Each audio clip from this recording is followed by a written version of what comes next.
Crime diary से एक Delhi rape case की कहानी। यह उस लड़की की कहानी है जिसके साथ 6 हैवानों ने दरिंदगी और घिनौने कृत्य की सभी हदें पार कर दी थी। यहाँ तक कि उसके प्राइवेट पार्ट में लोहे के रॉड तक डाल दिए थे। और जब उस लड़की को हॉस्पिटलाइज करने के बाद मीडिया वाले ने पूछा तो उसने कहा वो अभी जीना चाहती है। जिसने भी उसके साथ ये कृत्य किया है उसे जिंदा जला देना। उसकी ये हिम्मत को देखते हुए मीडिया ने उसका नाम निर्भया रखा। और उसकी माँ के संघर्ष की कहानी, जो अपनी बेटी को इंसाफ दिलाने के लिए ना जाने कितने कठिनाइयों से लड़ी।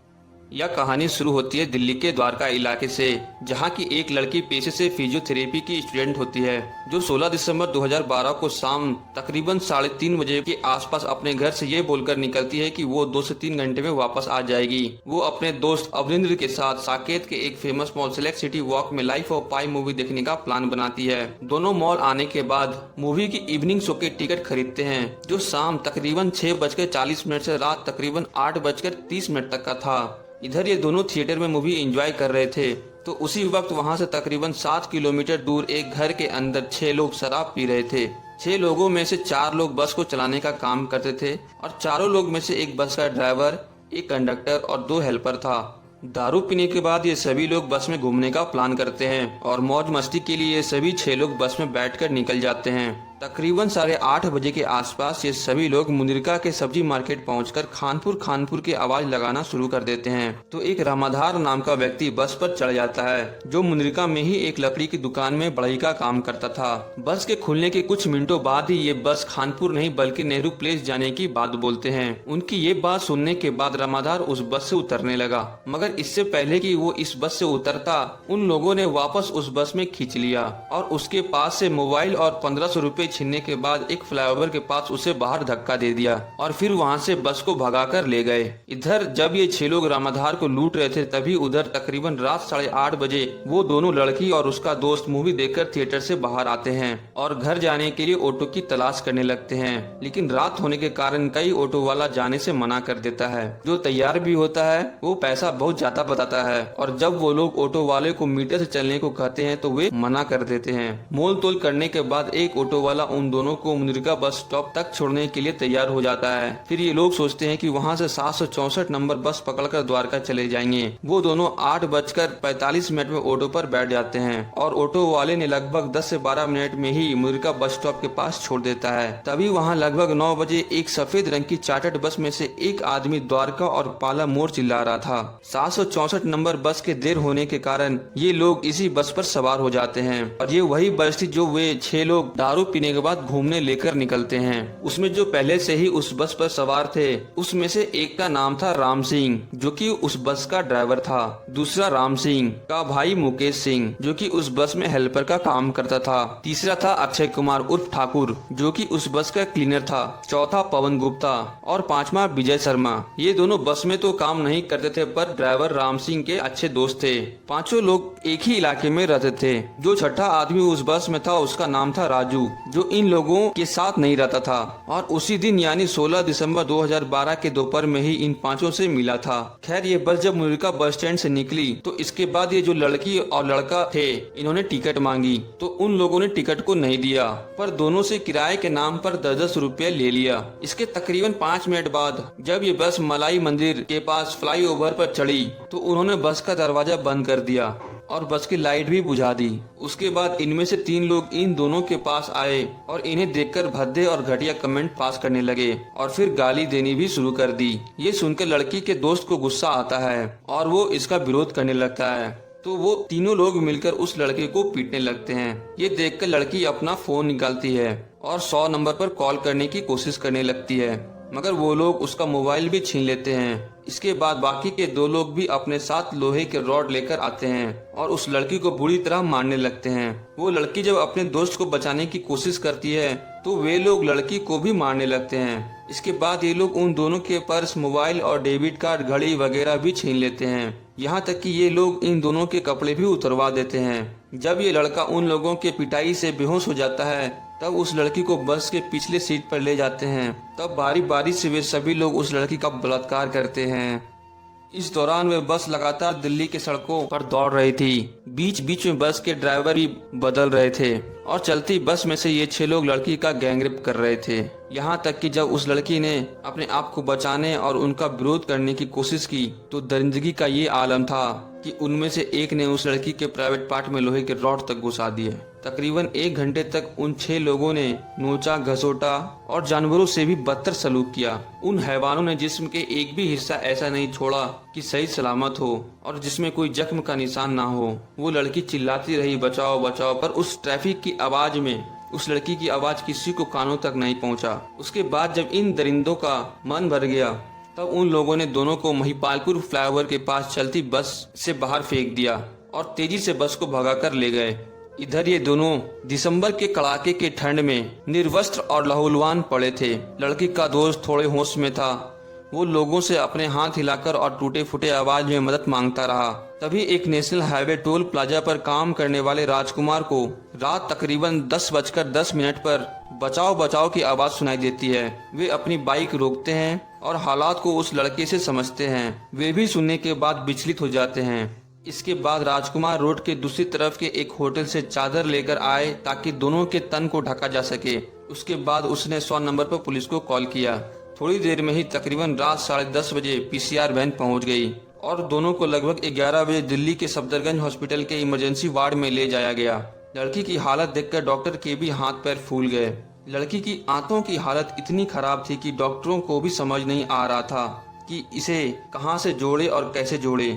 इसी बीच उसके माँ बाप को भी खबर दी गई। वे भी हॉस्पिटल पहुंचे और फौरन उस लड़की को ऑपरेशन के लिए ले जाया गया। इधर पुलिस महकमों में मानो हड़कंप सा मच गया था।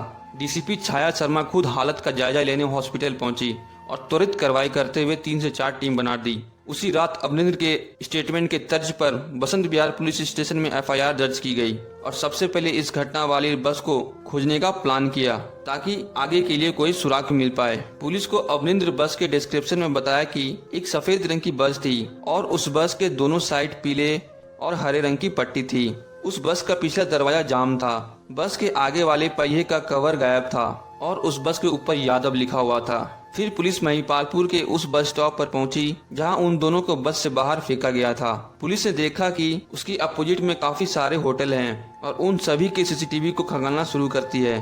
सीसीटीवी फुटेज में पुलिस एक बात पर गौर करती है कि एक सफेद बस जिसमें यादव लिखा हुआ है उसने 16 दिसंबर 2012 मतलब कल रात 20 मिनट के अंतराल में 2 बार गुजरती है। पहले तो वो बस रात तकरीबन 9:34 पर वहां से गुजरी और फिर सेम रात वही बस रात तकरीबन 9:53 पर भी ठीक उसी जगह से गुजरी।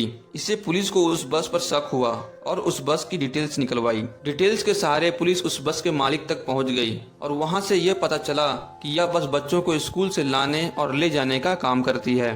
इसी बीच पुलिस को अपने मुखबिरों के जरिए जानकारी मिली कि वे बस सेक्टर 3 आरके पुरम में रविदास कैंप के पास खड़ी है। पुलिस की एक टीम उस बस की ओर रवाना हो जाती है। जैसे ही पुलिस उस बस के करीब पहुंचती है तो एक आदमी उस बस से उतरकर भागने लगता है। फिर पुलिस उसे और बस दोनों को गिरफ्त में ले लेती है। उससे जब पूछा जाता है तो पता चलता है कि वे इस बस का ड्राइवर है जिसका नाम राम सिंह है। उसके बाद सीएफएसएल की एक टीम ने उस बस के अंदर से फिंगरप्रिंट, ब्लड सैंपल, रॉड और हेयर सैंपल कलेक्ट किए और सभी को जांच के लिए आगे भेज दिया। राम सिंह को पकड़कर थाने लेकर आई और उससे पूछा। पहले तो राम सिंह ने कुछ भी बताने से इनकार कर दिया।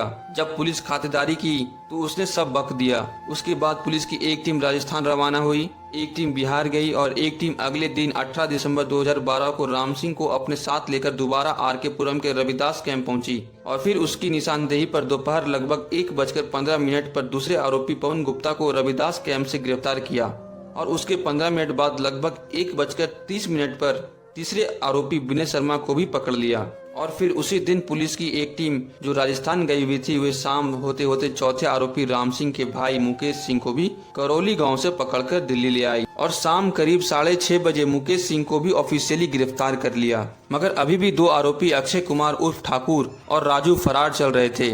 इधर ये रेप के जैसे ही मीडिया में आई, मानो देश में इंसाफ दिलाने के लिए जगह जगह लोग प्रदर्शन करने लगे और उसकी सलामती के लिए कैंडल भी जलाई जा रही थी। उधर दिल्ली पुलिस की एक टीम जो बिहार गई हुई थी, वहाँ के लोकल पुलिस के साथ मिलकर अक्षय को बिहार के औरंगाबाद से गिरफ्तार कर लेती है। वहीं छठा आदमी राजू को पकड़ने के लिए दिल्ली पुलिस के पास कोई भी सटीक ठिकाने की जानकारी नहीं थी और न ही राम सिंह के पास, क्योंकि वह घटना वाले दिन ही बाकी लोगों से मिला था। फिर पुलिस ने राम सिंह से पूछा कि राजू ने उससे कैसे कांटेक्ट किया, तो उसने बताया कि राजू ने तकरीबन 4 माह पहले उसे कॉल किया था उधार के पैसे मांगने के लिए, क्योंकि राजू पहले राम सिंह के साथ ही काम कर रहा था और राम सिंह ने उसके कुछ पैसे बकाया रख लिया था। फिर पुलिस ने राम सिंह के कॉल हिस्ट्री निकलवाई और उसके माध्यम से वो नंबर भी मिल गया जिससे राजू ने कॉल किया था। उसके लोकेशन खंगालने के बाद पुलिस ने राजू को बसंत विहार बस स्टैंड पर दबोच लेती है, जिसके पास से घटना वाली रात को रामाधार से लूटी गई मोबाइल भी बरामद कर लेती है। जब उसका डिटेल्स खंगाला जाता है तो पता चलता है उसका असली नाम मोहम्मद अफरोज है और ये नाबालिग है, जिसे जेजेबी यानी जुवेनाइल जस्टिस बोर्ड को सौंपना पड़ता है। 21 दिसंबर 2012 तक पुलिस ने इस घटना के सभी आरोपी को पकड़ लेती है और सबूत जुटाने में लग गई ताकि इन सभी को कड़ी से कड़ी सजा दिलाई जा सके। इसलिए पुलिस ने सबसे पहले इन लोगों की निशानदेही पर वो कपड़े, जूते, मोबाइल, पर्स, अंगूठी और एटीएम कार्ड बरामद किए, जो कि उन 6 लोगों ने उस रात निर्भया और उसके दोस्त से छीने थे। फिर इनके फिंगरप्रिंट मैच किए गए जो कि उस बस से बरामद हुए थे। उसके बाद इन सभी लोगों का ब्लड सैंपल लिया गया और निर्भया के सैंपल से मैच किया गया और ये डीएनए 100% मैच हो गया। इन सभी रिपोर्ट के साथ अवनिंद्र का भी बयान रिकॉर्ड किया गया और जब भी बीच बीच में निर्भया की हालत सुधरी तो उसके भी बयान दर्ज किए गए। मगर फिर 26 दिसंबर 2012 आते आते निर्भया की हालत बिगड़ने लगी।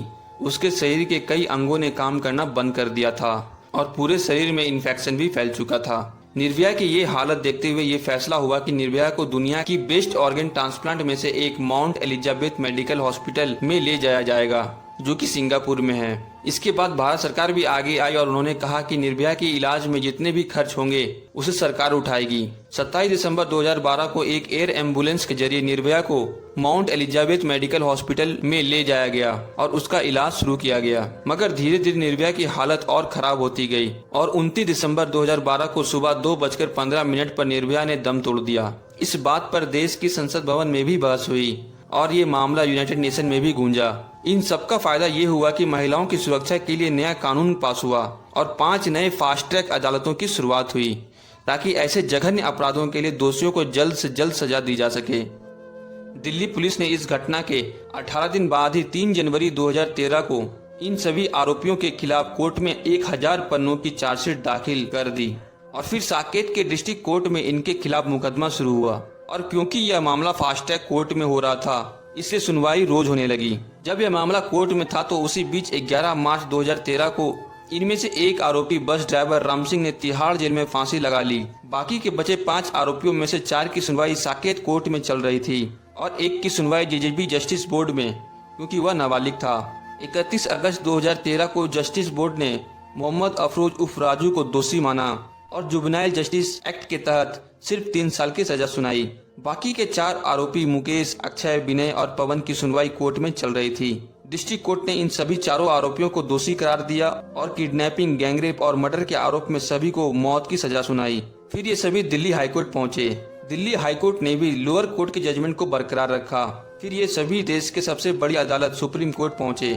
सुप्रीम कोर्ट ने भी फांसी की सजा को बरकरार रखा और कोर्ट ने ब्लैक वारंट यानी मौत की सजा जारी कर दिया। लेकिन सुप्रीम कोर्ट को इस पूरे सुनवाई में 3 बार ब्लैक वारंट को कैंसिल करना पड़ा, क्योंकि ये चारों लोग अपने अधिकार का इस्तेमाल करते हुए मानव समय को खरीद रहे हो। कभी रिव्यू पिटीशन यानी पुनर्विचार याचिका तो कभी क्यूरेटिव पिटीशन और दया याचिका बारी बारी से इस्तेमाल करते। इन सभी के कानूनी अधिकारों का इस्तेमाल हो जाने के कारण दिल्ली के पटियाला हाउस कोर्ट ने फाइनल ब्लैक वारंट जारी कर दिया और 20 मार्च 2020 की सुबह 5:30 बजे उन चारों को फांसी पर चढ़ा दिया गया। 7 साल 3 महीना और 4 दिन बिना हिम्मत हारे कोर्ट कचहरी का चक्कर आशा देवी ने अपनी बेटी को इंसाफ दिलाने के लिए की।